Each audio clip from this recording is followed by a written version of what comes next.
All right, what is up, everybody? It's Dr. Vibe here, host and producer of the award-winning Dr. Vibe Show, the home of Epic Conversations, and I'm the host of Epic Conversations 2020, Best Podcast News Award winner, 2018 Innovation Award winner given out by the Canadian Ethnic Media Association.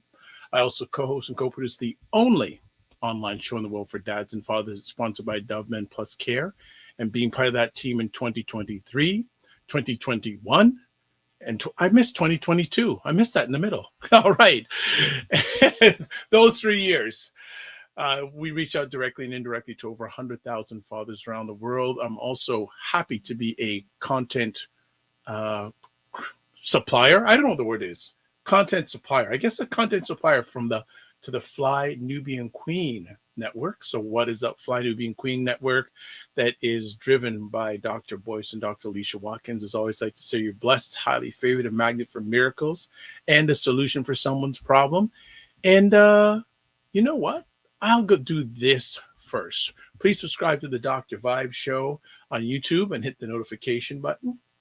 Also follow the Dr. Vibe Show on Facebook, YouTube, and Instagram. If you want to advertise your business, product, or service on any of the platforms that I am blessed to host, please feel free to email me at dr.vibe at the dr.vibeshow.com. So it is prime time Saturday with Aisha K. Staggers, LaLa Key. Let me put myself in the bond because these ladies deserve to be on the top. I'm just a minion, man. I'm an underling. What's going on, ladies? It's been a good week. It's been an exhausting week. Exhausting. Yeah. How wrapped up are you? Somebody said the other day, well, we made it through the whole year of January. That's kind of how I felt too. Wow. Oh, okay. All right. And how is Black History Month treating you? Love it. I post something every day. And what I do love about that is that somebody always tells me that they didn't know that fact. So I've been doing this for about 5 or 6 years where I post Black history every month, every day of February. And of course, we get a leap year this year. And people really love it. Day. Oh my gosh. Yes. Mm-hmm. So that's always a good thing. That makes me feel good when I've shared something that someone didn't know about. Yeah, I've been adding some Black History facts to our Patreon. So every Sunday I've been going in and writing cool stories about some of these interesting facts and adding them to our Patreon. So. Okay. Yeah, Aisha's kind of cool like that. She just sneaks in, right, and just goes under the radar and does stuff. We don't have it as a conversation topic, but I don't know if any of you either read or saw the conversation between Shannon Sharpe again and Monique. No, it's been coming up on my YouTube feed. I just haven't had a chance to sit and watch anything on YouTube. Okay. I listened to a little bit of it, but Monique has been the sounding board for a very long time, and people blew her off, but now they're starting to see she's not crazy. She's telling the truth. Mm-hmm. So, well, especially the stuff with Taraji about the interaction with Oprah and people saying that Oprah's trying to blackball Taraji because The Color Purple didn't get the numbers at the box office that Oprah wanted, and looking for someone to blaming Taraji, but musicals are typically like that, though.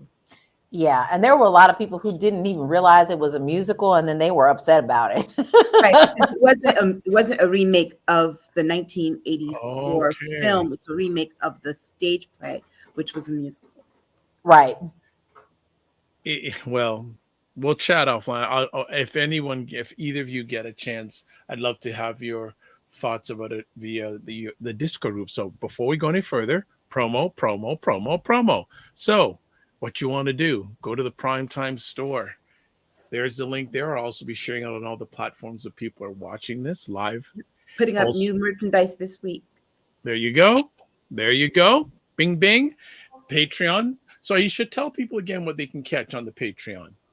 On the Patreon, LaLa and I do a 10 and 10 where we'll generally post the 10 minutes, first 10 minutes of that conversation of our 10-story rundown on the Discord, but we usually have about a full hour plus conversation on 10 topics that we don't get to cover during the show, and things that we've noticed in addition to the topics that we cover that we want to talk about in more depth. And so there's those conversations. There's we're going to put some exclusive merchandise up there, working on that. And people can also, LaLa is going to start doing some blogs and things around financial capacity and exploration. And so once she does, start adding those to that to help people get their finances straight in 2024. This month, like I said, I've been posting some Black history stories. Just, like I posted one recently about the man who, he was a West African former slave who was the pioneer for vaccinations in the US. And so, yes. And he brought that over from Ghana. So I wrote a whole, just really doing whole, like, in-depth kind of story of the background, what it means, and what the legacy of that is today. And so I think there's like 4 or 5 up there so far. I'm going to start blogging on a few things book related, having some conversations with some Black authors with books coming out. And then doing some book giveaways. Actually, I have a few books that are coming in to do giveaways on our Patreon. So if you sign up for the Patreon, if you subscribe, it's only, I think it's $7 a month to join for the exclusive content. You'll be able to access those interviews with those authors and sign up for the book giveaway. And soon I'll be doing my own book giveaway for my own books. There you go. Going on. I love it. We're busy. Well, no, we're positive, productive. Yes. Thank you. I don't like the busy. Busy is overrated to me. I like positive, productive. You know what? I have actually a suggestion. I think let me roll into the next thing. Our Discord group. I think we should do a special Discord group conversation with our Discord group people. And either ask or provide something of. We should reach out to the Discord group and ask them, what would you like to chat with us in a private conversation about? And everyone really wants to talk more about our music interests. So that's something that we've been talking about, trying to either music interests, or LaLa has some stuff about finances stuff, and we're all entrepreneurs. We can also share our journeys in regards to that. Yes. I could offer that's important for people right now. You can't depend on these jobs, y'all. No, and also thinking about maybe I can do a little short thing about getting sponsorships and giving some tips. I just saw a really, really, really, my main mentor just did something on ChatGPT. He has ChatGPT 4+. Yes, and basically he uses it. The prompts are the key. Family using AI. Prompts are the key. Yeah. He basically got asked enough that ChatGPT, the paid version, wrote him a whole course outline. Yep. And actually a proposal and the whole thing. He kept on prompting. It was just next level. Like, it was really, really good. So I think. What's really interesting about that, I'm glad you said that, because I just created a course for realtors on how to use ChatGPT. I did not realize how many realtors are scared to death of it. So I completed one, and it was so nice to be able to share that information so that people can grow. Yeah, it's an idea generator. But what he shared today, I was going, like, he got someone to put it there in an idea they have for a show, and they said, so who do you want to make the proposal to? Gave the company, put in the prompt, the right keys, and they gave him a whole thing on what to send via email to get their interest. Oh, that sounds like, the technology person to me is doing this. Yeah, it was just next level, and I love it. It was really, really good. I'm just going, wow. I'm pushing to maybe get the paid version, but I got to make sure it's worth my investment to do it enough. to just to do it Well, there. I do. I have the paid version. It's So do worth I. it for me. Okay, there you go. It So is worth it. Jane Mayas is in the house, and she loves Patreon. Wonderful. We have Troso. Hi, for first Hi. time. I'm the first. There you go. And Mama Pam. Hello, Mama Pam. All right. And blessing. And blessing to you, Mama Pam. It's been a week. Yeah, my name is Mama. Are you sure? Okay, I think Mama Pam is a little bit of an interesting person. Well, we all got feet. We don't need to see yours. So I put yeah. So we're gonna just the trolls will come. Yeah, the trolls are always out there. You know you're doing something good when you have trolls. Yeah, well, you know it's actually interesting, and I don't know. Did I give you that gentleman's name who does YouTube stuff? Did I give that gentleman's name? Yes. Well, he was on.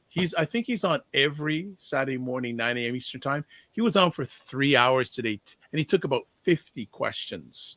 Wow. So I'm really telling you, we're not going to give that gentleman's name out here, but he is really good. And you know what he did today? He actually did a live stream via YouTube and YouTube Shorts at the same time. Oh, wow. He could do that on Shorts? That's why I gave you his name. He did his weekly thing today. Yeah, so obviously with the YouTube Shorts, it just has a picture of him because it's vertical screen, right. But he did both at the same time. He had both going at the same time. Wow. Oh, Dr. Vibe, Dr. Vibe. Well, that's why people got to tap into Dr. Vibe every once in a while, because I like to keep on a little on the edge. And he was on for 3.5 hours, and people would put in questions, and he'd be answering them, answering. It was really good. It was really, really good. Okay, from Colorado, JJ Mars. Yes. Hi. And Regina says, "Good evening, panel." Not a troll here. But so the reason why I mentioned him is that he said one of the things he's noticing now is a lot of trolls on YouTube Shorts. Yes. Seems to be a lot of trolls taking base on YouTube Shorts. So YouTube, get it together. Get it together. Right? So I want to. Oh, I said that. All right. So we have a lot. So just family. So usually by Saturday morning, we decide on topics. And you know what happens every Saturday morning? We got too many things to chat about. So it's just like we got to, no, yes. Everything that could possibly happen this week. So we have our digital cutting room. So think about a film production and what are we going to cut out of the final product? But believe me, there was a lot of things that we had to hold pat. Oh, question for both ladies and also for people who are watching live on the replay. Next week, we have Manifa Books coming on talking about digital privacy.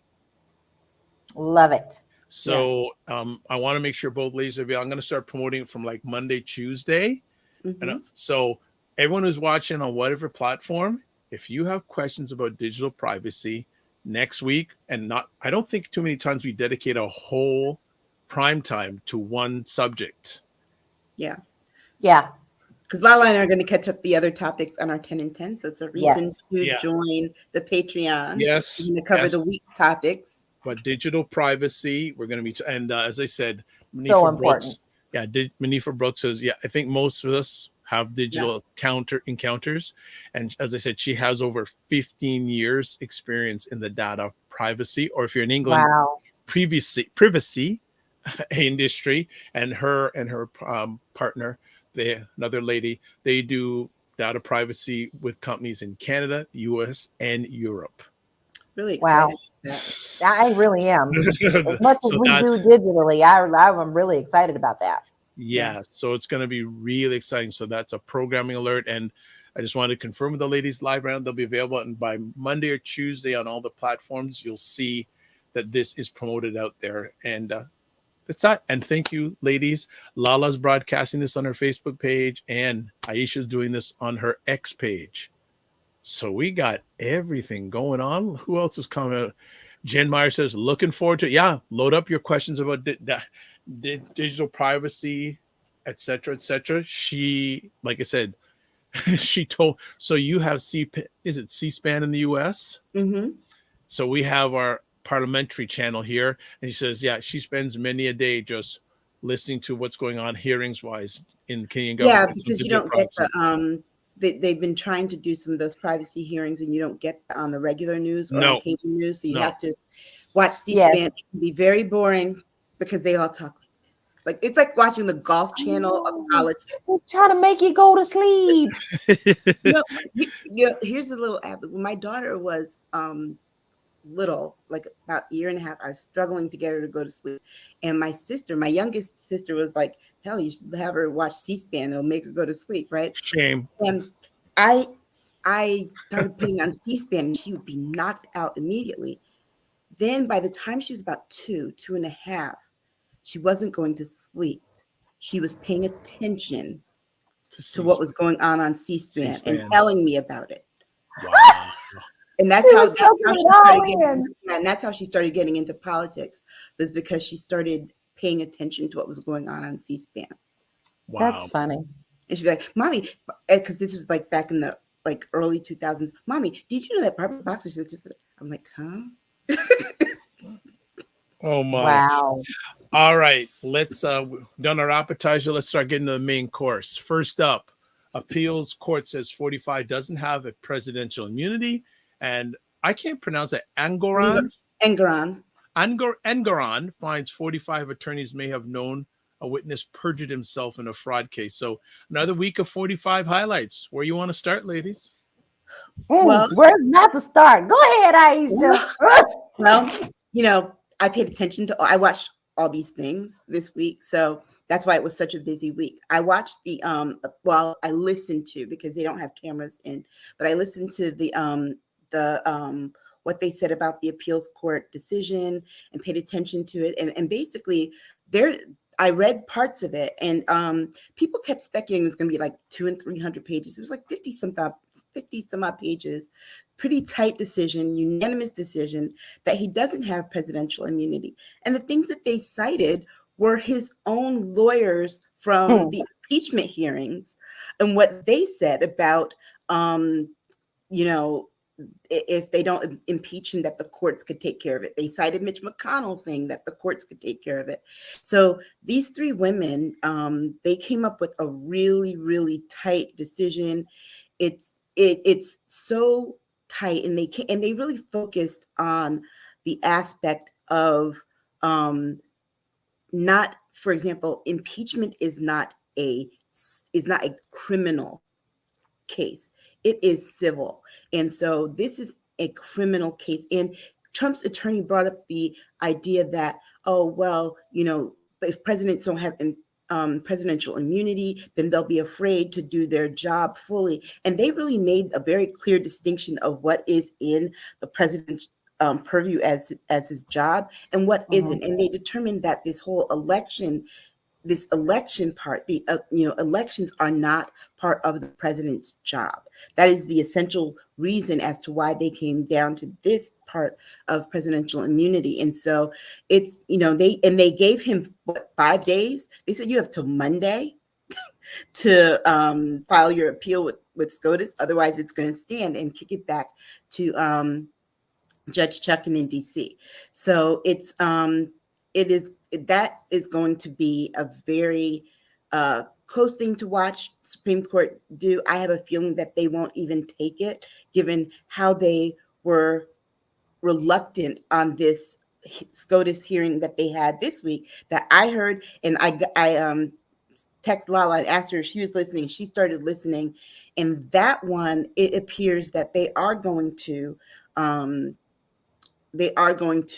rule in favor of Trump, not Colorado, for kicking him off the ballot. The questions that kept coming up with the both the Republican appointed justices, but as well as the liberal ones, was that should one state be able to decide for all the states how the election will, decide the presidential election for all the states. Problem I had with that was that, but you all decided to let one state, Mississippi, decide for all the country whether or not abortion will be legal. You're about to do that with Texas with the mifepristone decision on birth control and medical abortions. You also let one state decide, and mind you, what, 3 or 4 of the justices up there were working on the 2000 election on behalf of Bush. They were attorneys for that. Mm-hmm. They decide that one state could decide the election for the country when it came to Florida in the 2000 election. So I don't know how that's going to land with the country if they should decide this in this way. But yeah, so those are the 2 courts on that. And then Engoran found, well, Trump's attorneys, because they know he's supposed to come up with this decision on how much he's going to owe the state of New York. His attorneys worded a really unfriendly letter to Engoran about his ethics and things, and he and asked him to reopen the case. He said he would not, and then he had questions. And one of the questions was, now that what's Weisselberg is having a he's negotiating a plea deal on perjury, on his perjury. He's wanting to know, hey, did you guys know about this? Did you know that he perjured himself? And if so, how come you didn't give me a heads up?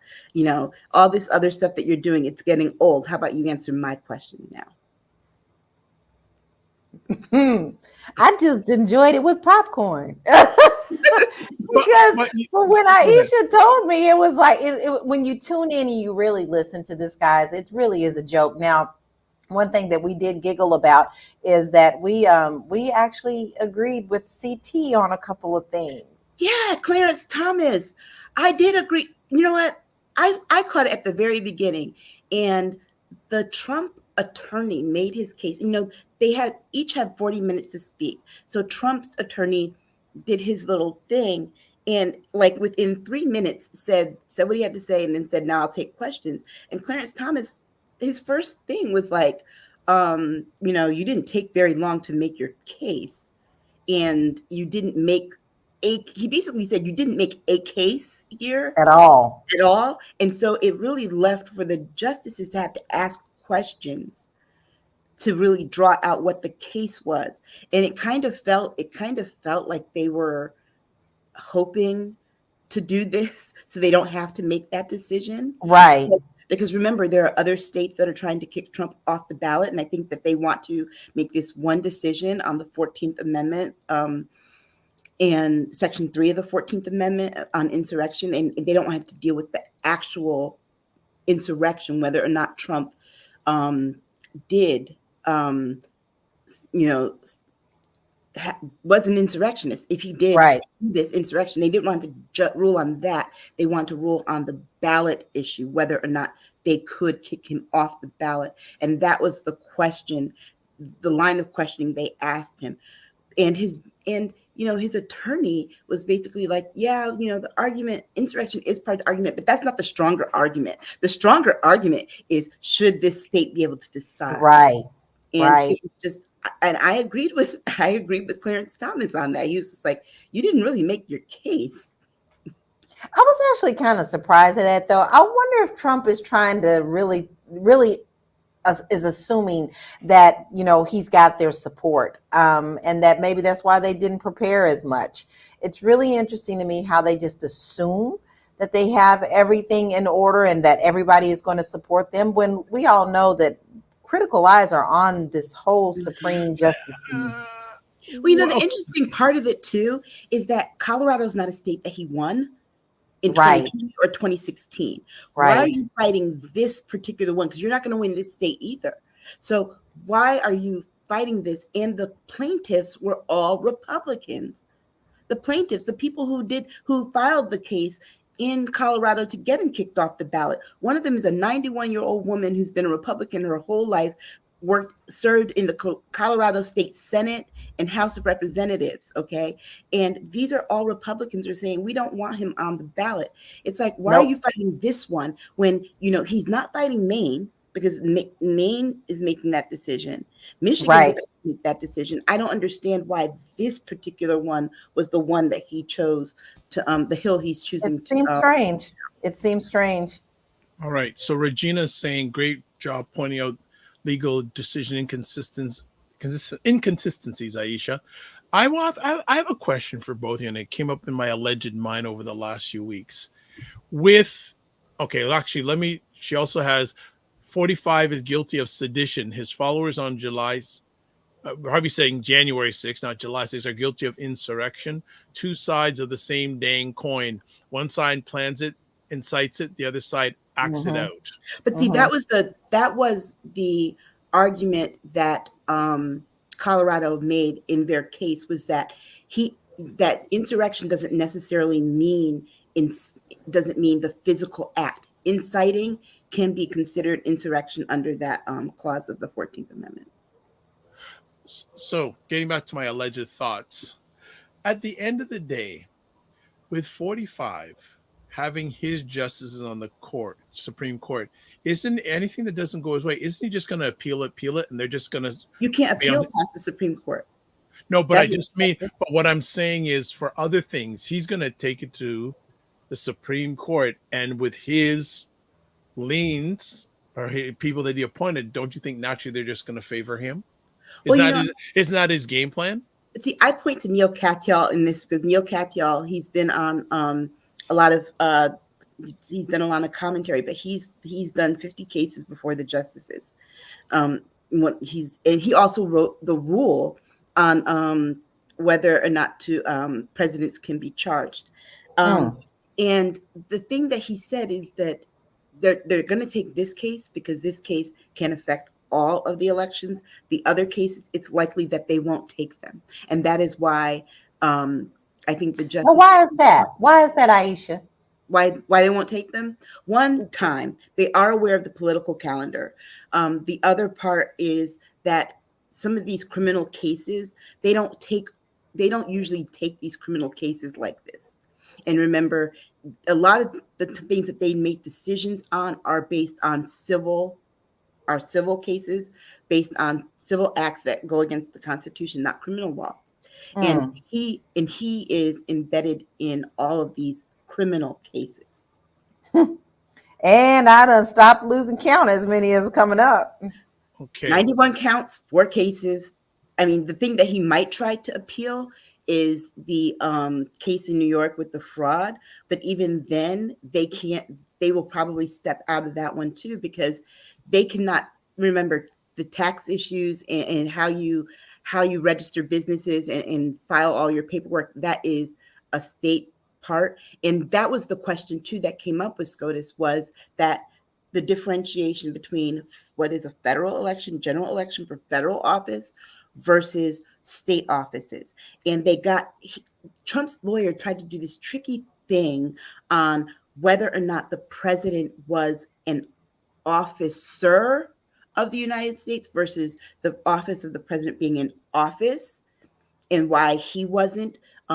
He was excluded for that. And Judge Sotomayor made this point that I just thought was like nail on the head. It was like, it seems like you're gerrymandering this issue so that it benefits your client, because traditionally, all of the other people who've been presidents have held some office or have been officers where they have sworn the oath that you're saying your client didn't. So basically what you're saying is that he falls through this loophole because he wasn't a sworn officer. Because remember too, the other part is that you have these other offices and officers who are in the line of succession, who also all took the other oaths. And if he is not in the line of, if he basically wanted them to say that the president is not in this line of succession and it doesn't hold the same kind of meaning. But if the president is if the president is not an officer of the United States, then why do we have a president? Exactly.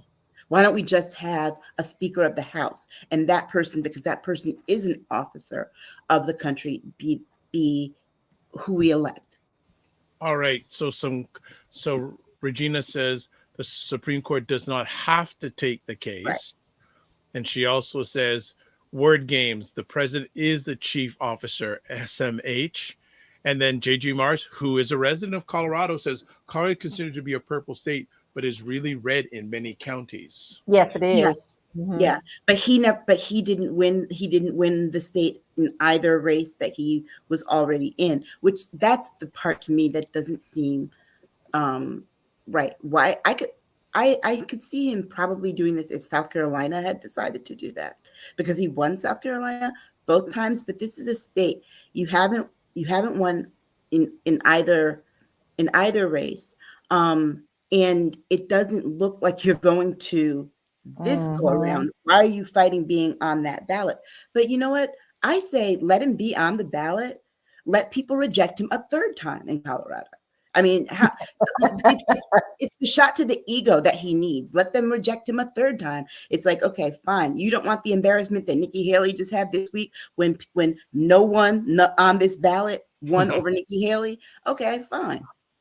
All right. So Fitness IQ Cam, evening, folks. Good to see you. KSF EYL RWFQ is in the house. I just think that, and I think, I think that 45 knows the long game.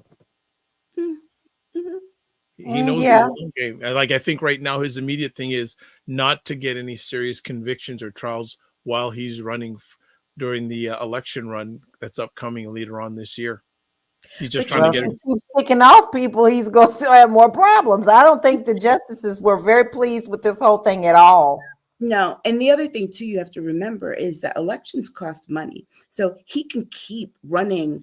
He can keep running back and forth to court to delay, but delay also incurs expense. Okay, so you think about these other two cases that he has where he's got to pay out a hefty amount of money. He's already pulling from his campaign funds to pay for legal cases. He's going to have to pull from more of that, which means he will have less money on hand to spend on the election things like advertising and things like that. And in the meantime, Joe Biden doesn't have any of those expenses. So, and he's raised more money than Trump the last quarter. So he can spend all his money on the actual campaign. Not only that, but remember, the longer this Republican primary lasts, he's got the expenses he's taking from his campaign to pay for his legal fees. And then he's got the expenses he's taking to campaign against Nikki Haley. Okay, and so the longer she stays, the more he's going to get. But it seems that his war chest continues to get bigger and bigger because a lot of his supporters seem to fund him by any means necessary. Yeah, but remember, he's got to pay those. And I did check last time we talked about this. LaLa said it was 20%. Actually, in New York, it's actually 100%.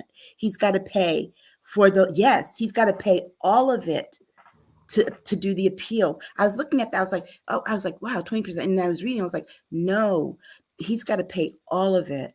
Oh, and wow. That's why they've been saying it is a financial death penalty for him.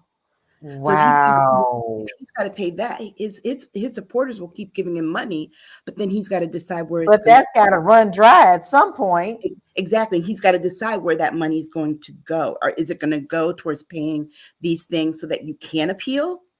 Or is it going to go toward you trying to win? And it doesn't matter.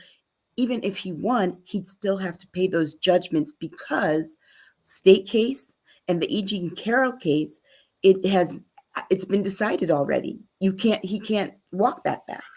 I know he's going to find a way to. But it's also not a federal case either. Right.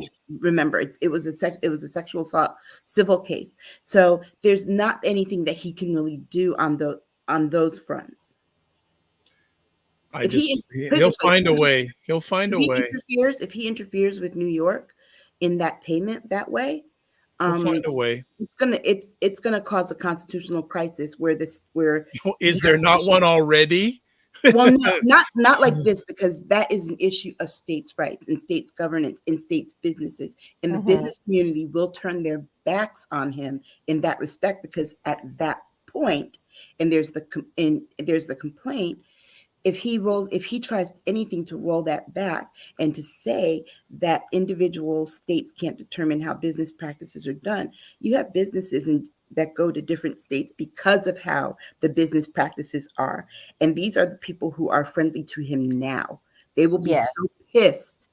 They will be so pissed at that. At some point, it's all going to start backfiring on him. He can keep on with this if he like, but honestly, at a point, because he don't have very many rich people supporting him. You have to think the people who are supporting him by the $5. No, they're all at Nikki Haley. All the rich people. There you go. See what I'm saying? That he's starting to lose some of this allegiance. You know what? All the people that are rich, that we believe are rich now, that support him, are losing a lot of money. Yes, they are. Look at Elon Musk. Losing a lot of money. Look at the My Pillow guy. Oh, he lost all of his money. Rudy Giuliani, they're all losing all their money. The Koch brothers are losing massive amounts of money. Fox News, remember, they still have a $2 billion lawsuit where they just did some hearings a couple of weeks ago. So all the big money things behind him are losing money. They're going to wake up at some point and be like, it's either him or it's our financial security. Right. They're not that invested in him the way that the people on the ground are. The people who support him that are wealthy are supporting him because of the tax cuts, not because of the cultural issues. The people who are giving him $5 and $10, their issues are the cultural issues, because they don't have the money. We'll see. I'm not saying, I'm just saying, because I just think he always seems to find money. Here we go. Regina says, I suspect the Lincoln Project Republicans are funding Nikki Haley. They hate her. Okay, that was quick. No, and I just say this knowing the background of a lot of them and how they felt about her when she was governor. They don't. I didn't see that connection. Yeah, they don't see any daylight between her policies and Trump's policies. The only thing that's different is her face. So, is Nikki Haley's days numbered in running? Like after South Carolina, from what I'm hearing? No, she's gonna go to Super Tuesday. She said it. She's gonna do it. You know why? Because she's trying to get name recognition for 2028. Nikki Haley's not running for 2024. Make no mistake, Nikki Haley's running for 2028. Nikki Haley doesn't got a strategy. She has a strategy. Nikki Haley has had this strategy since I've known about this strategy since 2006. Okay. So she's playing a long game too. Okay. All right. Let's move on to the GOP in the US. And there seems to be a little bit of friction. In the Senate GOP. Ted Cruz isn't Mitch McConnell's only problem. Talk to us, ladies. No, it's not just Ted. There's Rand, all those people, even his own state is starting to turn against him. Mitch after a while, there's no honor among thieves. They see that he is weak. I'm sure that the fact that he sees the Grim Reaper very often has shown that he is weakened in his state. And when that happens, that's when the piranhas come. And that is exactly what's happening. Everything that he has supported, because he was behind a lot of the stuff that went on this week. And when it failed, they see that as complete failure, like he is losing his upper hand. So they are now coming for him. And it's going to be very interesting to see how fast they tear him apart. And I don't think that's going to be very long. And I think he's going to end up being forced out. Yeah, I don't think that he's going to run again, both because of this and because of health issues. But Mitch McConnell, you have to remember, when it came to this immigration thing, Mitch McConnell was going to work with Joe Biden on this. Mitch McConnell assigned Lankford, the most conservative of the conservatives in the Senate, to do this immigration deal. He was supportive of it. He was talking about, yes, we got to get this done. This is a win for us, until Donald Trump said, I don't want you to do it because I need something to run on. The seat when the quiet part was said out loud and the House decided what they were going to do, And not even having read the bill, the House decided, oh, it's a bad bill.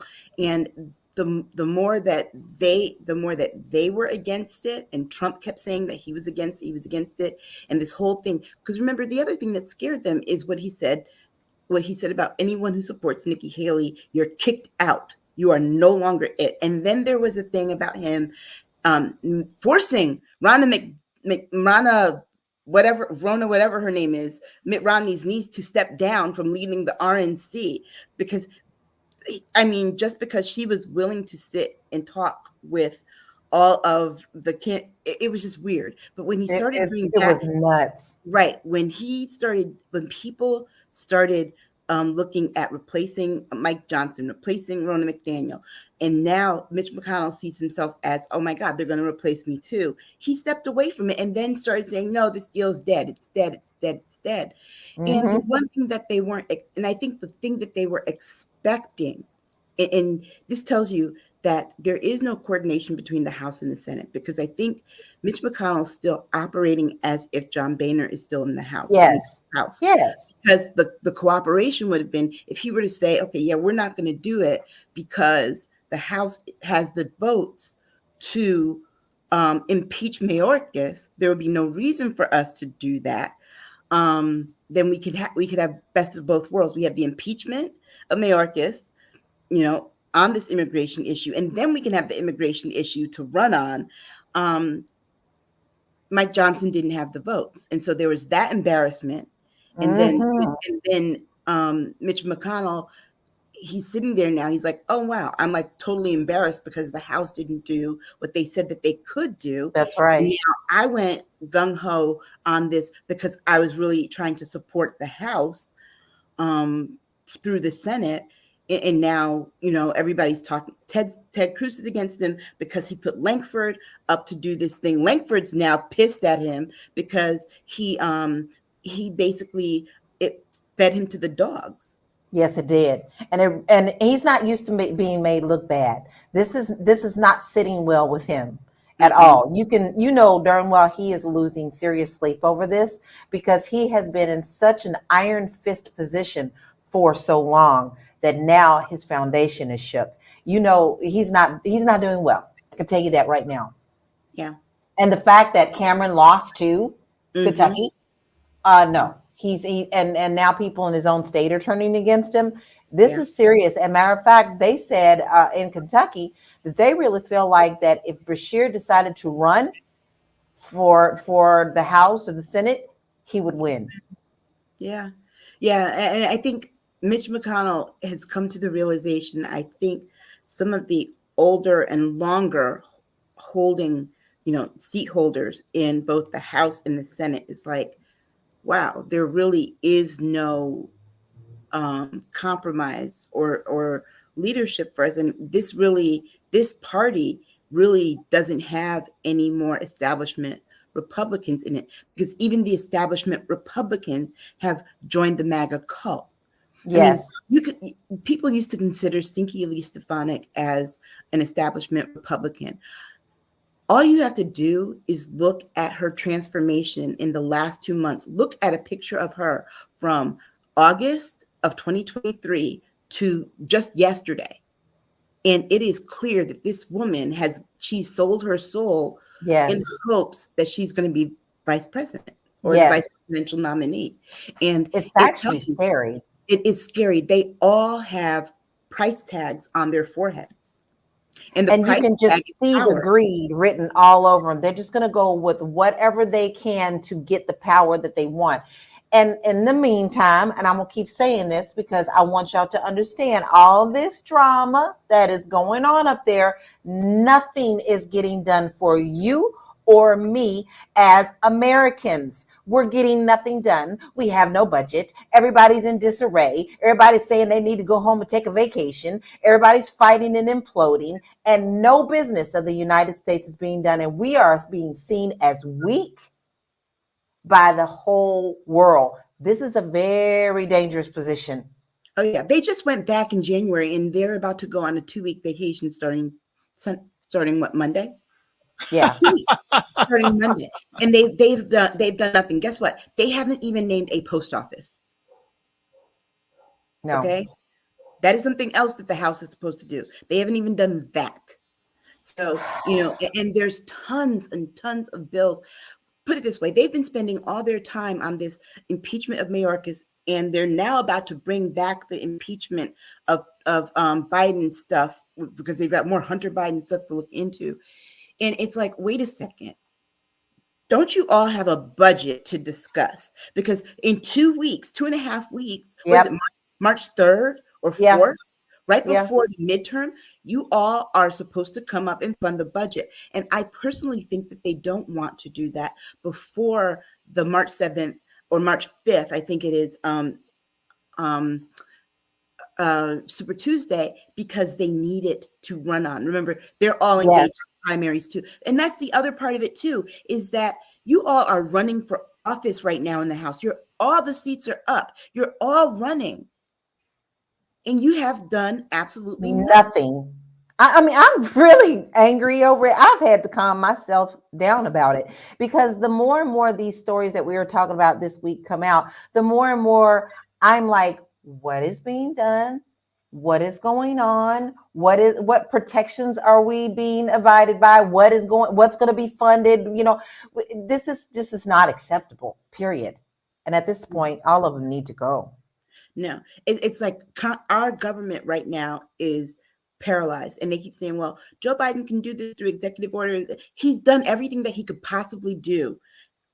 That's their fallback on everything. There's nothing else that he can do. I mean, here you guys are. You're basically saying, we're going to impeach Mayorkas for not doing his job, but we didn't give him the resources to do his job. And we're complaining that he didn't do his job because we don't want you to look at the thing about us not giving him the money. Just look at the fact that he did the job.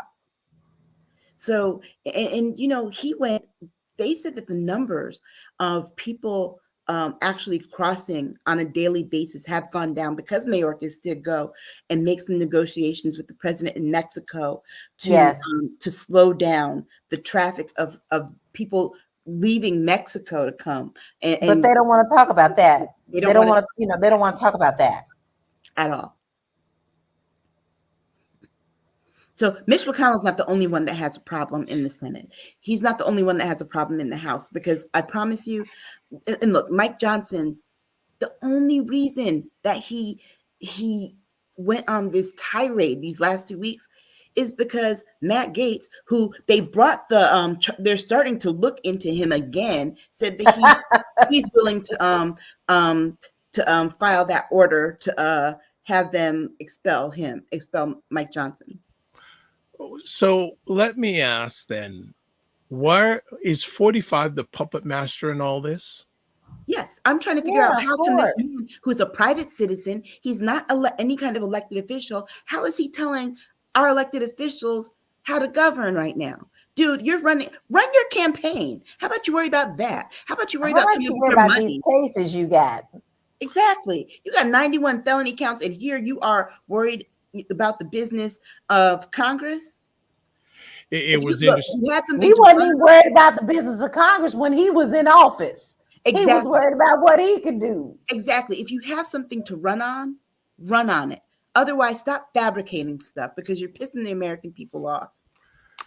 Well, it's interesting because I was listening to some commentary because the immigration compromise didn't go through, and they interviewed someone like a average everyday citizen saying, and she was saying, how does someone who's not involved with government have so much power in government? Well, it's not new.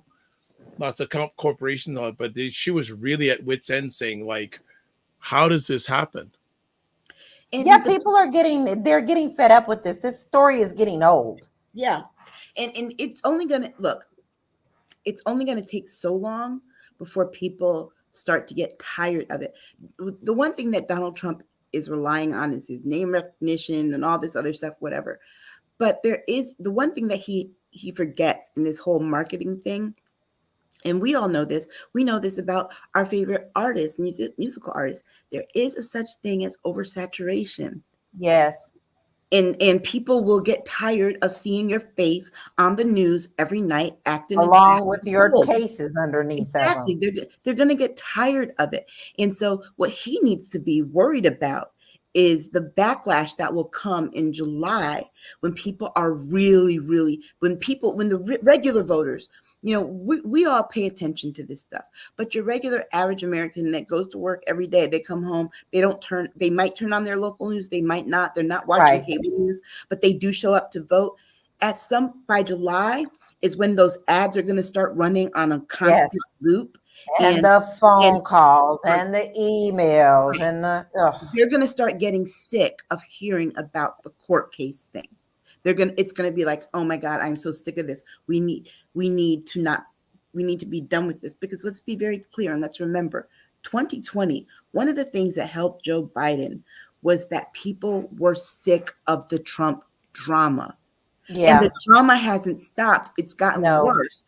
But for the majority of people who will vote, they haven't been able to see all that drama the way that we do watching, news in our sources. But by July, when they get close to the conventions, is when it's going to really start hitting people back to back. They're going to get sick of it, and they're going to be like, oh my God, this drama. Yeah. And the thing that's going to really piss a lot of people off who will vote and who may be on the fence or who may not be enthusiastic is this rich man is getting away with what? Mm-hmm. And I can't. I can't even feed my family. I can't feed my family, but nonetheless, I can't jaywalk and not get a ticket. And he wants to get away with what? So that's the thing that I have a feeling, because guess what? We're on an 8-year now loop of Donald Trump's nonsense. Oh my God, did you say that long? People are getting tired. I was tired before it started. I was too, but it takes a little while for people who aren't as in tune to the everyday ongoings and things. They're not paying attention. Exactly. This way, they're not paying attention to what went on in Colorado or what's going on in the Supreme Court on this. They're not paying attention to that. They're not paying attention to the E. Jean Carroll thing. They're not paying attention to the fraud thing. The one thing that they are going to pay attention to is, hey, I need something from my government. My state government is not doing this, but because they don't have money from the federal government. They don't have money from the federal government because the federal government people are doing what? Because Donald Trump said what? And so I'm not getting this. What, our schools aren't being funded properly? We're not getting what? It's like, and remember, on the ground level, they aren't polling people who are on the ground level. I want to know how the people feel, the parents whose kids got their school breakfast programs cut because Congress wanted to cut that. Yes. I want to know how. And you know what? We don't always hear. There's always we hear the worst of the worst. We really do all the time, because they seem to find the ones who are willing to talk about it. But we have to also understand that even though Trump has a lot of people that don't speak out, there are a lot of people who have common sense that don't speak out either, because they just don't talk about politics, but they quietly vote and they still raise their voices in the voting way of how tired they are of them. And it's going to be the people who, like you said, quietly vote who are going to make the difference. Right now, politics is so explosive. Ridiculous. People don't want to talk about it, because even if you say something, if you say division, there's not just the division. People are coming after you, threatening to kill you and your family. Yes. They are stalking you. They're sending bombs to people's houses. Yes. They're swatting people's houses. It's unsafe to even say, hey, I don't like this guy. Right. You're not allowed to differ. You can't be different from anybody else. They want you to agree with them on everything. Otherwise, you're wrong and you're a danger. As it is there. And here's the thing that we're not seeing too. And I wish that more mainstream media would show it.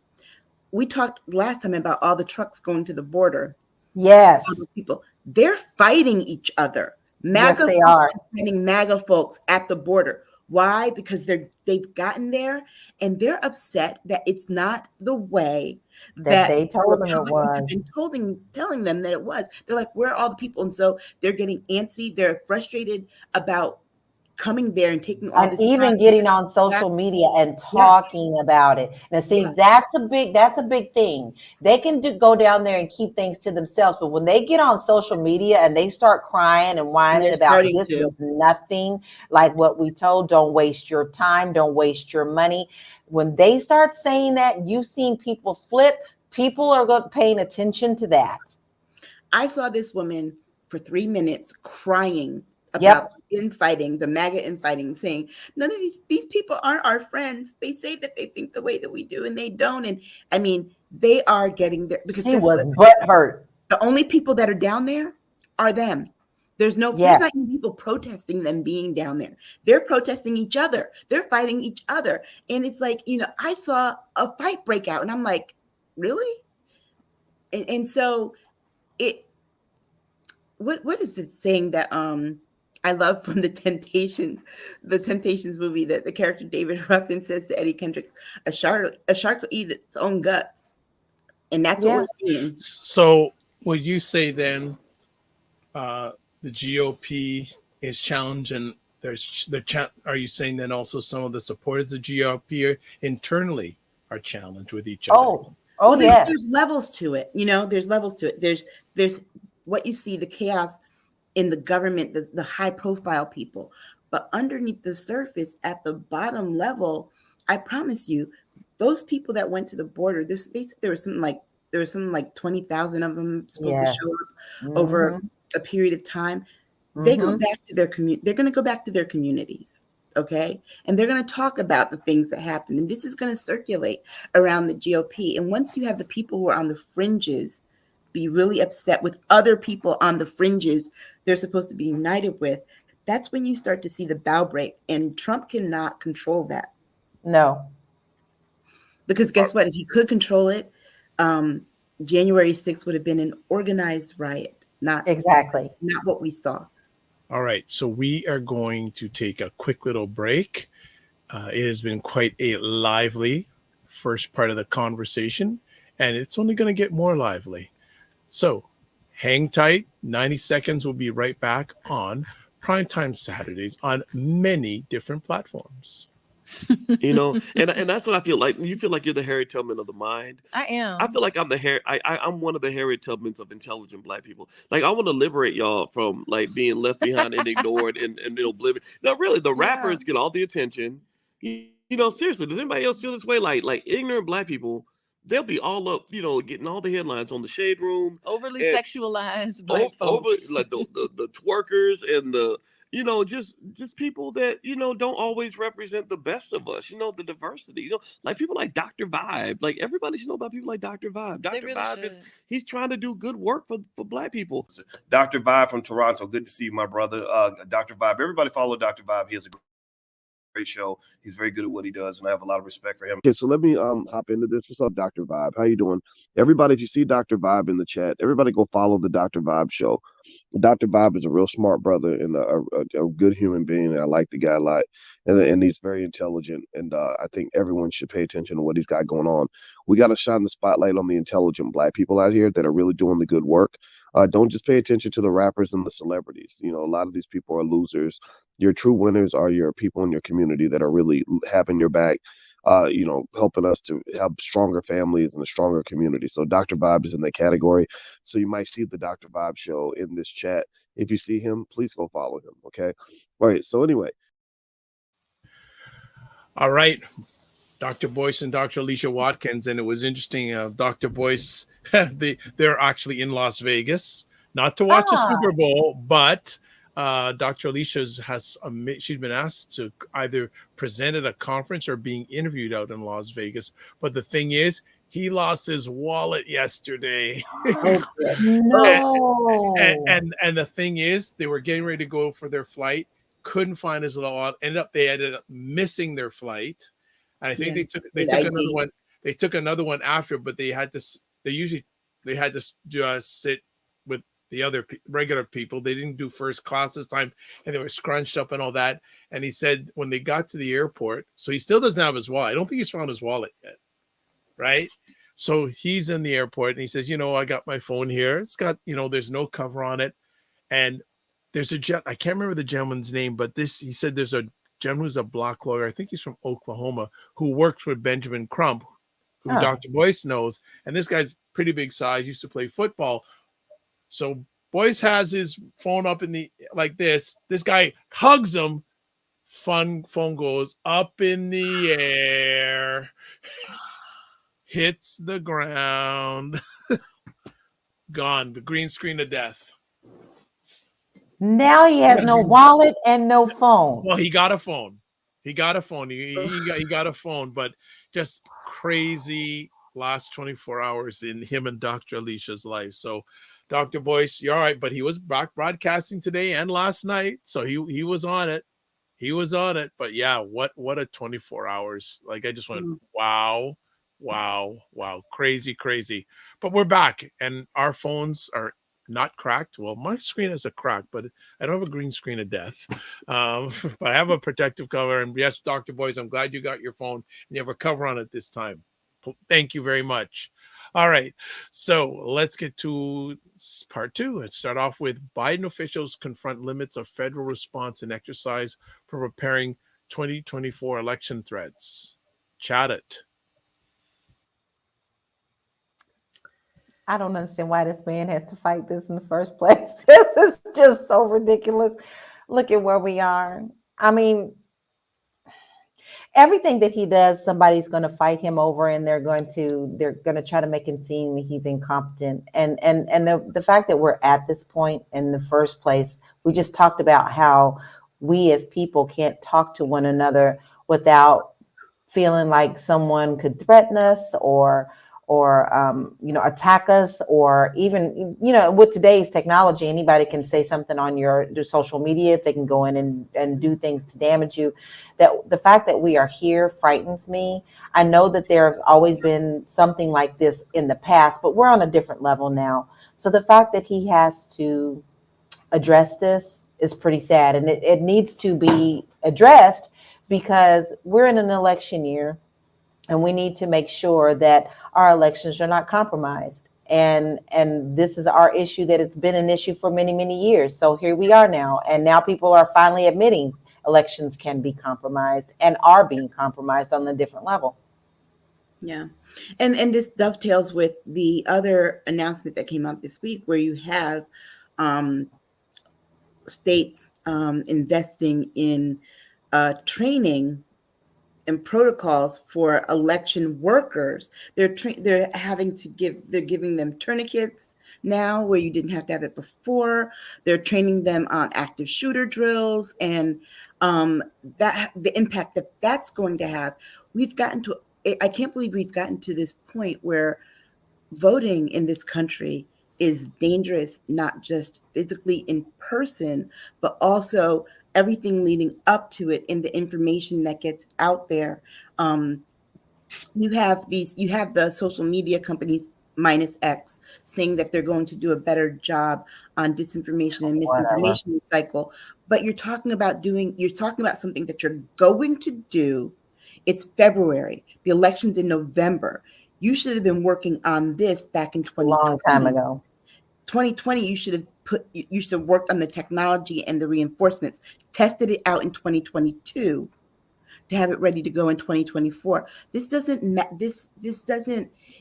make sense that we've gotten to this point. And it happened in an 8-year period. Yeah. The scariest part. In an 8-year period, it happened that our the foundation and everything that we thought was relatively safe about voting is totally undone. So in addition to worrying about voter disenfranchisement, voter suppression, we've got to worry about these outside threats from other places. And then we have to worry about threats from inside the house just going to cast your ballot. Yeah. And I'm already worried, period. I'm registered in Florida. I don't trust the Florida system at all. I think it's extremely compromised, and they're doing absolutely everything that they possibly can in Florida to not count your vote. Like, now they're seriously discussing not being able to do mail-in ballots. As much as I travel, I need my mail-in ballot. And even if I do get it this year, I'll question if it was even counted. Yeah. I got my state thankfully just increased the amount of time we have to vote. We have early voting now, which we didn't have. But I got to ask this question. Every state seems to have different election laws. Yeah, because states control elections. Right. Does that make sense? That's our quirkiness. That's what we do. States have their right to do what they need to do. Yeah. So let me get because the majority of elections, because the majority of elections in the United States are not federal. So even with the upcoming presidential election, it's state laws? As to how votes are cast, yes, because states fund. Does that make sense? If the federal government was funding it, we would probably have more uniform laws that way, but the states fund their own elections. Interesting comment here by Yawa is Natural saying our issues are not going to matter soon. They're letting in the illegal immigrants. I believe the Native Americans have something to say. Mm-hmm. So I just find like this whole election thing, it's very, I mean, I'm with you, Dr. Vibe, in the fact that it does seem hopeless, but I can't let myself go that way. I have to fight as an American. I have a voice too, and my voice needs to be heard. And no matter how much we have to fight for it, I have to remember that my ancestors fought just this hard for their vote. If there was anything instilled in me and my family from the time I was a little girl, just mama taking me to the election polls, I will never not vote. I know that this country is so screwed up right now. We are in such a mass tornado, tsunami, whatever you name it, apocalypse. But I will still, regardless of how I feel, believe that my vote at some level counts. Well, yeah, I mean, think of it. They like to think that the whole Voting Rights Act thing was so long ago. When you put it in this context, it should tell you how important it is to us. Is that every last Black person in this country has a relative living that was disenfranchised prior to the 1965 Voting Rights Act. Yes. If you have a relative that was born before then, particularly if you were in the South at that time. Yes. Okay. So it doesn't make sense, but then again, would I want Texas laws telling us how we could choose our mayors in Connecticut? No, because how things operate in Texas and their issues in Texas are different than ours. But when it comes to the federal elections, they do have to abide by federal statutes. But how, what identifications and things that they will take, those are uniform across the state. Mm-hmm. So they're uniform across elections in that given state. So like in my state, they don't require a photo ID.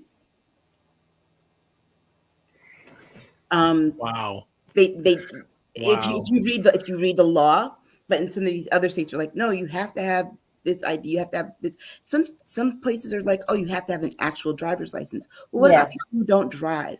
Right. And then the issues you are running into, particularly in some of these southern states, are older Black people who didn't have birth certificates, or the differences with name changes and things like that. If your name was spelled differently on your birth certificate versus how it's spelled in all of your other identification. Well, you had times, like for example, my mother, spells her first name the way that she does because when she went to kindergarten, the teacher spelled it that way, but it's different on her birth certificate. And that was a challenge for her when she had to go get a passport. They were like, well, we need your school records. My mother went to a segregated school in South Carolina when she was in kindergarten. Right. That they no longer exist. Do you know, getting those records is impossible. Impossible. So there was a whole process she had to go through, but that is what happens. That is what happened in some of these places where they're requiring certain types of IDs. And then who is deciding what types of IDs are okay? You're right. And what if you know someone at the polling thing and you don't have your ID? If you're of a privileged class, you might be able to escape and get by. But what about the person who doesn't know that person? It has to be it's not being applied uniformly. I think that is the problem. I think the ID issue is something that we should be able to federalize Agree. in the Voting Rights Act. It should be a part of that, but they've gutted that act so much that right now they need to just worry about putting back the pieces that were stripped out of it. Right. Hashtag voter suppression.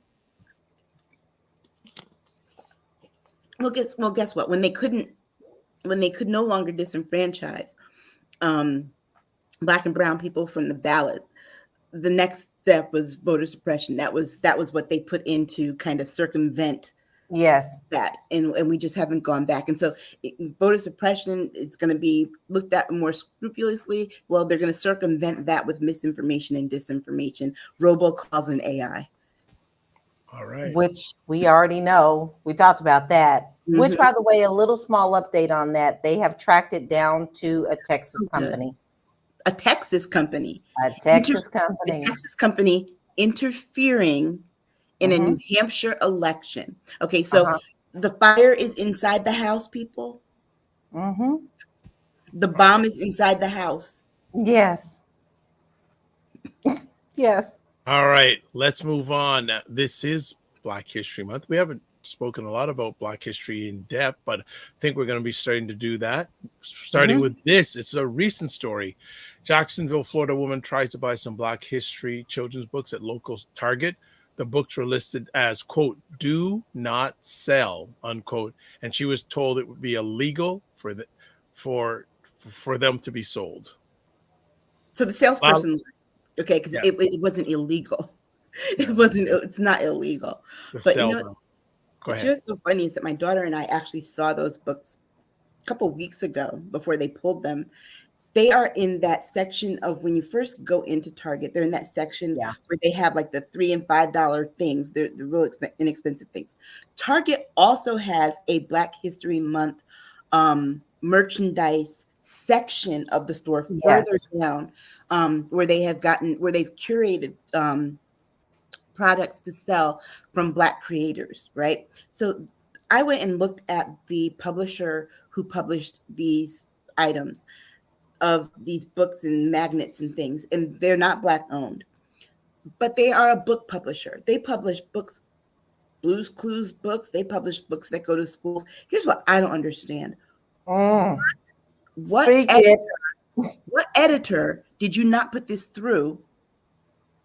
And why do you not have a Black editor who could look at that and say, hey, I mean, Carter G. Woodson, W.E.B. Du Bois, I get it. The drawings look very similar, but come on.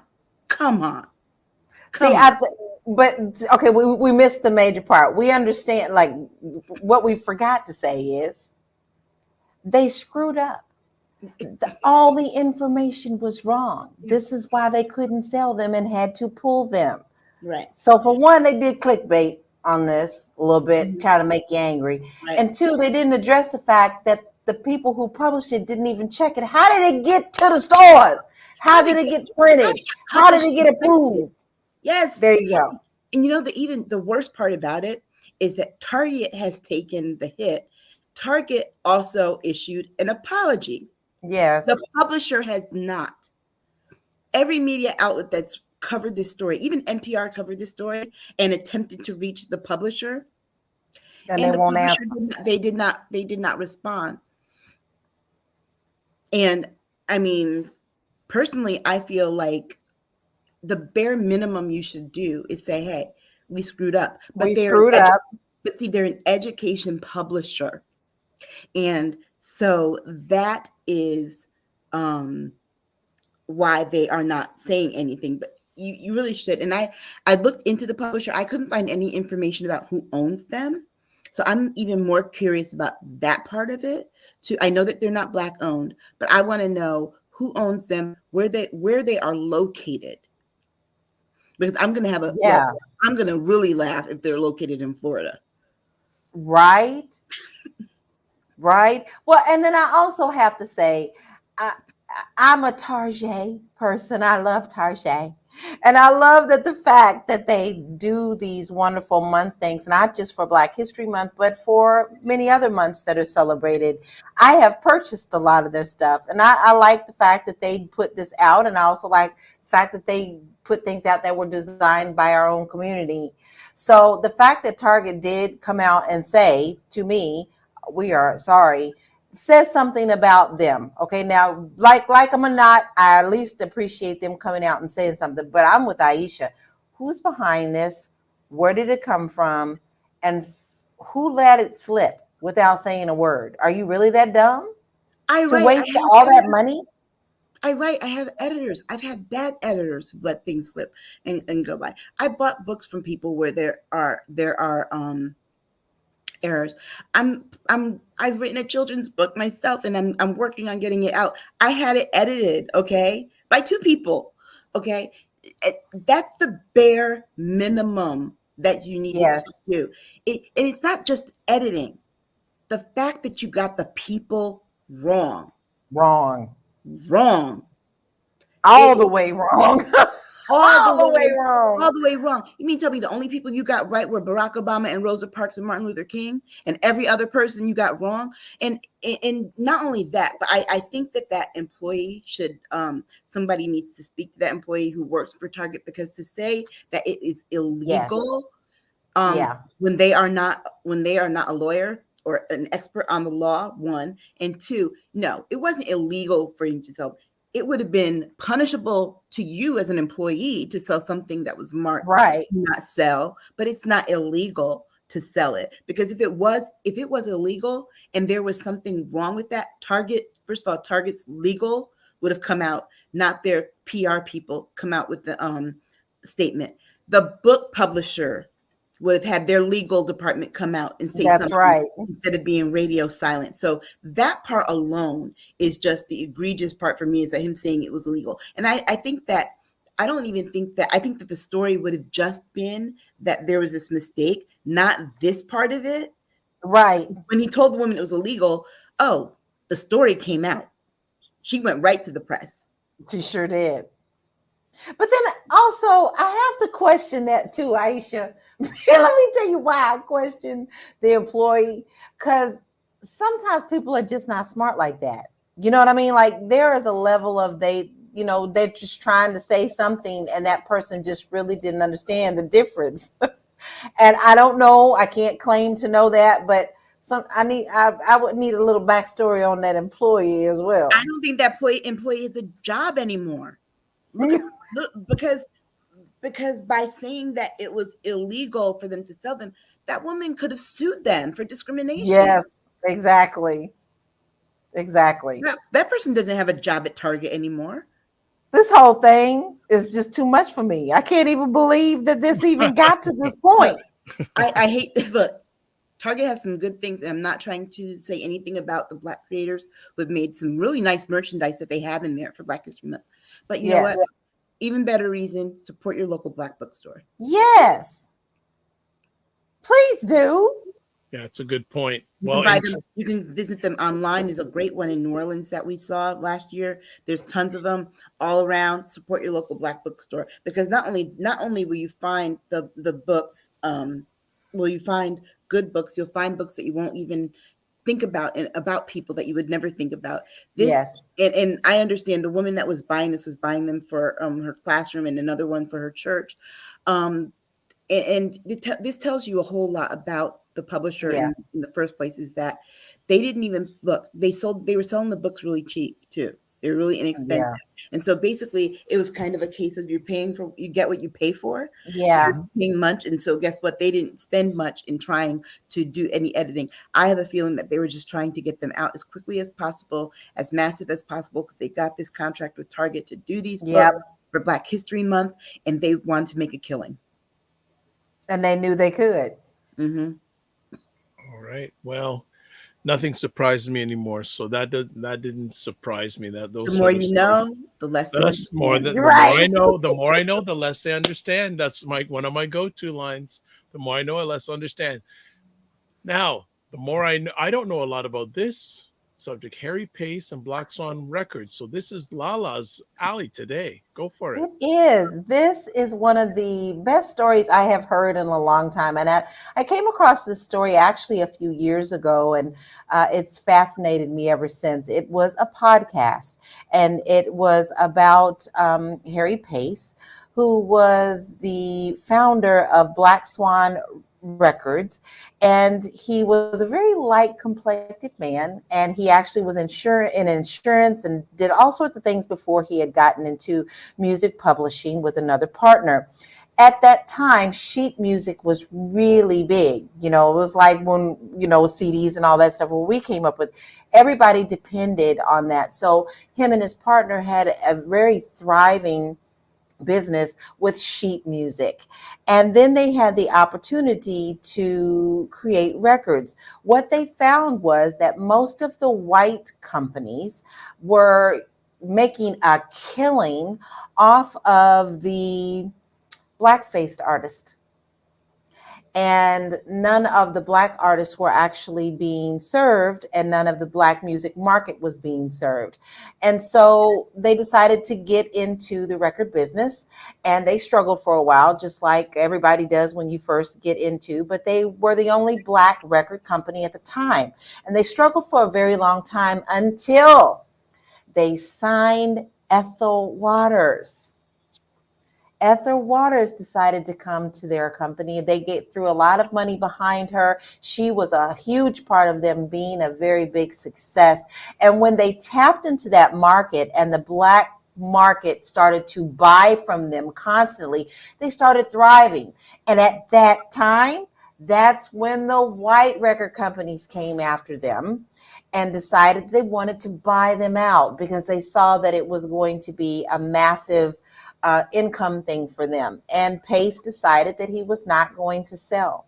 So they continued to put on these concerts. They continued to put out this wonderful music for our communities.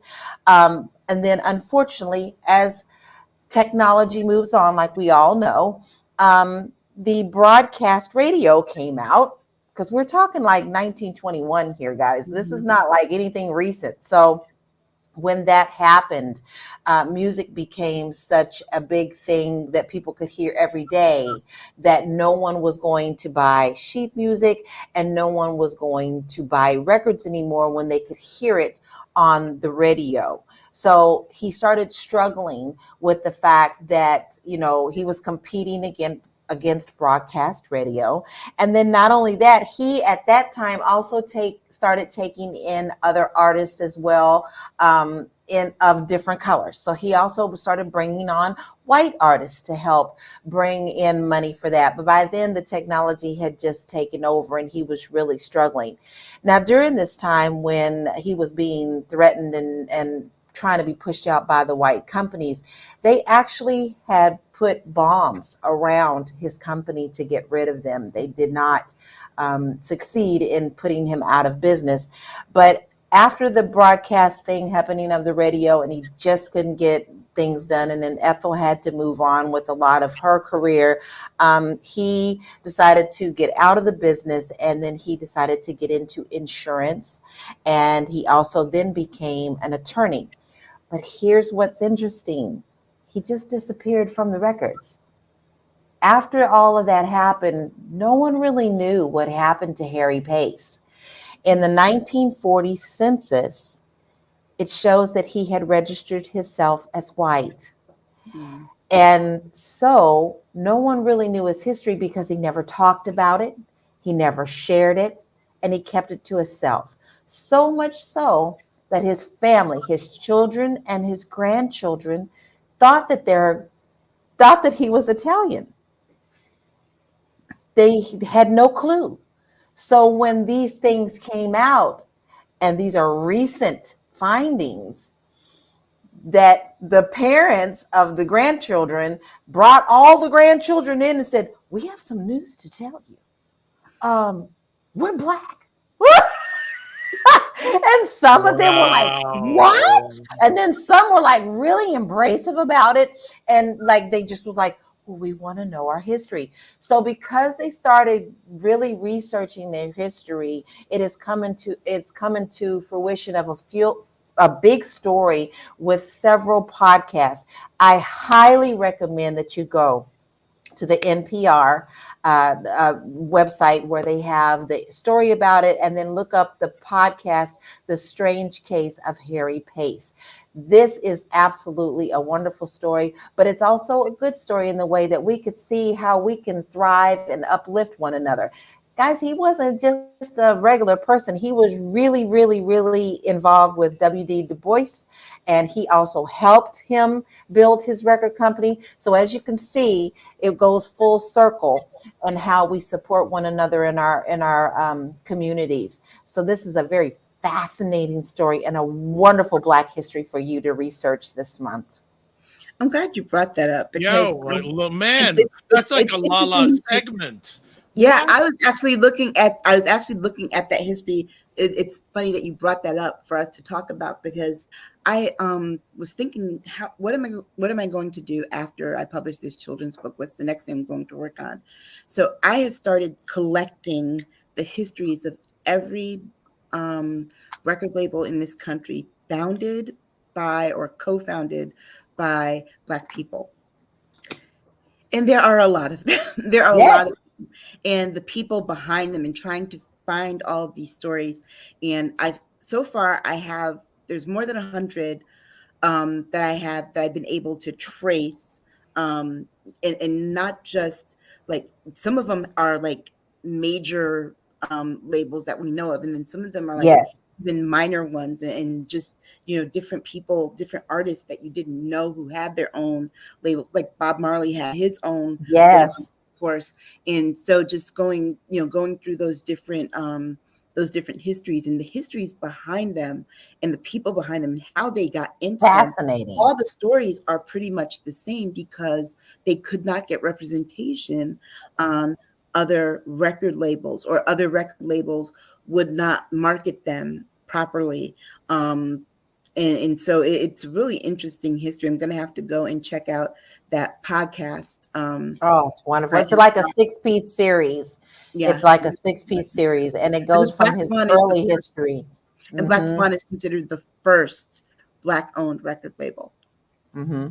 I'm still I'm thinking, is there the future of a LaLa segment here, or just wondering? It was so well read, and you just delivered it so outstanding. It was very, very, very well done.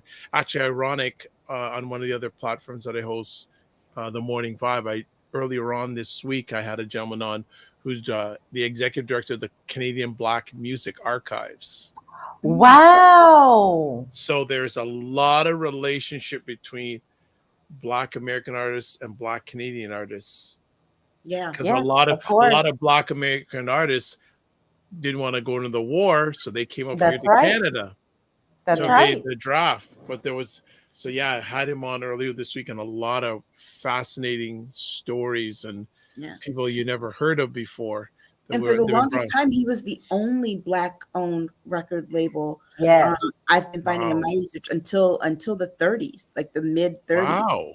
So and then they were very sparse between that 1920s period to the 50s. I mean, you get this boom of them, not even in the 60s. You get this boom of them, like mostly in the late 70s and the 80s. The 80s had so many. It's not funny. I mean, just so many, even just for single record releases. And so it's a very interesting history. All right. Yeah, it's really rich. So J.J. Mars says many stories like that in Black American community passing for white. Yes, and I'm glad that you brought that up, JJ. I want to discuss just a little bit. I know this is not on our agenda, but I've noticed. No problem. Go for it. I've noticed a lot. Me being biracial, I've noticed a lot of people now coming out saying, how dare they do that? Were they not proud of their history? Well, you know what? You don't know what they went through and you weren't in their shoes. That was a very difficult choice. There were many people in our families that did do that, that passed, and it was very hard on them. And matter of fact, some of the parents encouraged them to because they needed a better life.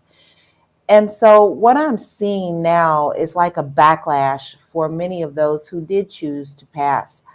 And it saddens me because to me, that's infighting and arguing over something that, you're trying to decide someone else's life. And we all know that there's a thing called the one drop rule. And if you look up my DNA, I am 83% Caucasian.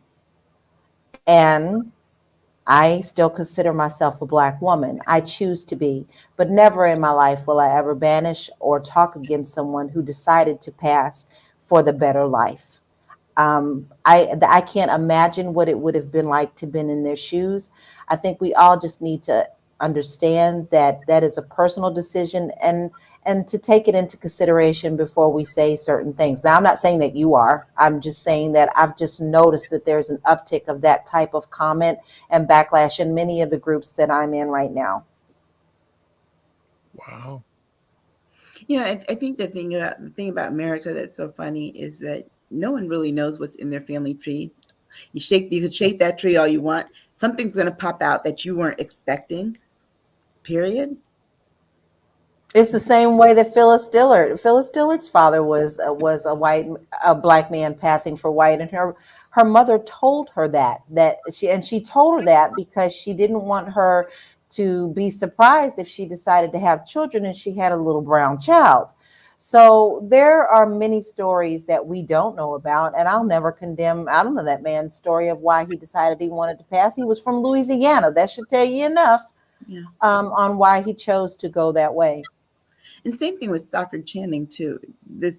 She had the same history where she knew people just assumed, and she let people assume. And the thing I think with this guy that's so interesting is that he didn't, in his business, he didn't pass right until he got out of the high profile business, which it makes you have to wonder why. And I think that's why. You wish there were journals or something to know what was it that made you decide to do that. And that's what his family is actually digging into now. They want to know why. Right. And you got to remember too, a lot of those census things, did he say that in the census or did someone else decide it for him? Because exactly. Didn't I tell y'all what happened to me down in Florida, right? I went to go get my license. I went with my husband, who was a beautiful caramel color man. I go down there and the lady she didn't even ask me what I was. She said, okay, so you're Caucasian. I said, no. I am Black. And she was red in the face. She just assumed. Now, in that situation, if someone really didn't want to have to tell you, it would have been very easy for her to change that and not say anything at all. Yeah, when I was in high school, I had these two friends. They both had Black mothers and white fathers. And one of the conversations, I overheard a conversation they were having because they were trying to figure out how on their birth certificate. Now, mind you, we're all born in the 70s. So at that time, doing the birth certificates, the nurses were filling out a lot of the data and stuff. The parents were filling out, giving them the information. But when it came, they would just check the race. And one of them had her race listed as white, and the other one had her race listed as Black. When they looked the inverse. So, and they were like, well, they were trying to figure out why it was. And the story that they found out was that the people at the hospital looked at them as babies, or the father was the one giving the information. That's what it was. The fathers were the ones giving the information. So they just assumed. Yeah. One of the most dangerous words in the world, assumed. Assume. All right. Yeah. Well, ladies, that's another epic conversation down. Gentlemen, I haven't heard from, well, and I saw a message from you, the Nobody Asked Me Guys show. Melvin Lars, have not heard from you in a minute. Definitely we have to touch base offline. So good to hear from you. JG Mars, true actress Carol Channing. Yeah. Yes. And says, yes, greetings, my brother. I've missed our conversations. They will be rekindled. I will make a point of that. So as always, the ladies were on fire today. Yes. We're getting conversations. And again, we only touch a little bit. There's so much more. But before we get to close it off, as always, they'll get to share. Now, here is the host of a upcoming new segment, LaLa. LaLa Life. How can people get a hold of you? You can find me at Living the LaLa on all social media platforms because I'm kind of addicted that way. All right. And then we've got the Staggers. Yeah, you can try and find me on Instagram. Mostly find Discord. me on Discord. Join the Discord. I'm there all the time. All right. Good stuff. All right. And for myself, there's where you can get a hold of me. The drvibeshow.com, YouTube, Facebook, and LinkedIn, The Dr. Vibe Show, Instagram at The Dr. Vibe Show, and X, drvibeshow. So a few things before we call it a day, and I didn't get a chance to put it in all the platforms because the conversation was so engaging. Primetime Saturday show store. There's the link. Patreon. There's the link. Discord. This is the email address, dr.vibe at the drvibeshow.com. As always, please subscribe to the Dr. Vibe Show on YouTube and hit the notification button. Also, follow me on LinkedIn, Facebook, and Instagram. And also to advertise your business, product, or service on any of the platforms that I host, please feel free to email me, dr.vibe at the drvibeshow.com. So if you want to catch replays of this epic conversation, again, Dr. Vibe Show, YouTube, Facebook, and LinkedIn, and also the website, the drvibeshow.com. I want to say thanks to everyone who caught this live or on the replay. Thank you, Jen Myers. Love the conversation always. Well, we love you as always. And the Nobody Asked Me Guys shows fire for the conversation. Well, hope you won't be a stranger, my brother. All right? Hope you won't be a stranger. As always, live your life as a dream. If you can dream it, you can make it. Sometimes you have to get smaller to get stronger. Block assumptions, then aim bigger, aim better, aim higher, aim wider. Love, faith, and respect. Remember to give yourself grace and don't just manage your time, manage your energy. And remember, next week, special guest Manifa Brooks is going to be talking about data privacy. Lock it in, 7 p.m. Eastern time, a week from today, if you're watching this live, or let me put it official, Saturday, February 17th at 7 p.m. Eastern time. If you have questions about data privacy, this is my go-to person right now in the world. God bless. Peace to all. Keep the faith and walk good.